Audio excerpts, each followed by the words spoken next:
Dent जैसे कि आपने बताया काफी ज्यादा यहाँ पे हमें पड़ता हुआ दिखाई दिया, और डेंट केवल आज नहीं पड़ा, अगर आप स्टॉक्स को देखेंगे अपने 52 हफ्ते के हाई से, तो वहां से भी काफी भारी गिरावट जो हमें देखने को है वो मिल गई है ऑलरेडी। एक बार मैं चार्ट आपकी स्क्रीन के ऊपर रखती हूँ, उससे आपको समझ में आएगा कि कौन सा स्टॉक इस टाइम पे कितना ज्यादा हमें गिरता हुआ ऑलरेडी दिखाई दिया है अपने 52 हफ्ते के हाई से।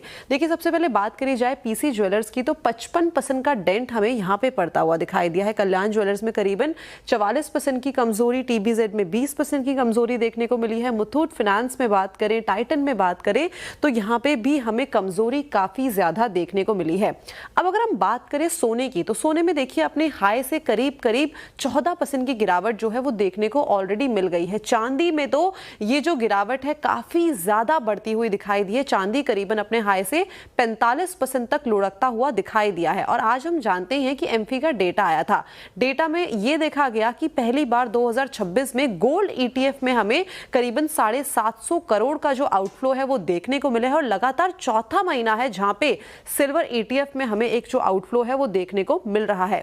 अभी हमने रिसेंटली देखा था कि जो गवर्नमेंट है उन्होंने जो इंपोर्ट ड्यूटी है उसको 15% कर दिया था, जो कि पहले 6% का था, जिसके वजह से जो डोमेस्टिक प्रेशर है हमें ज्वेलरी की डिमांड में ज्यादा बढ़ता हुआ दिखाई दे रहा है। कंपनीज के मार्जिन में काफी डेंट पड़ रहा है। लेकिन इन जो प्राइस का हमें वॉलेटाइल मूवमेंट देखने को मिलता है, उसके चलते जो कंपनीज है, पर्टिकुलरली इस टाइम पे बात करें ज्वेलरी कंपनीज की, उसके ऊपर किस तरीके का असर आता है वो समझ लेते हैं।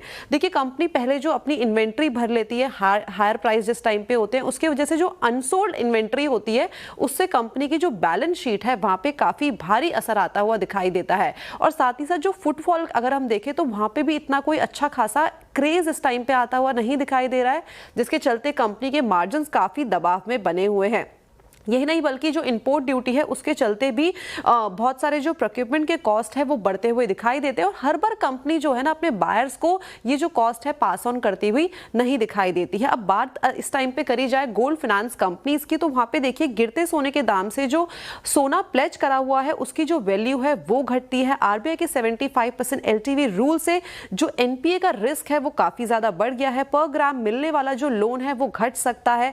लोन डिस्पर्समेंट यहाँ पे हमें होता हुआ दिखाई दे सकता है। इससे होगा क्या, होगा ये जो कंपनी की एयूएम है वहां पे काफी बड़ा डेंट पड़ सकता है, और जो मार्जिन्स है वो और भी स्क्वीज हो सकते हैं। ये कुछ रीजंस है जिसके चलते यहां पे हमें भारी गिरावट देखने को मिली है।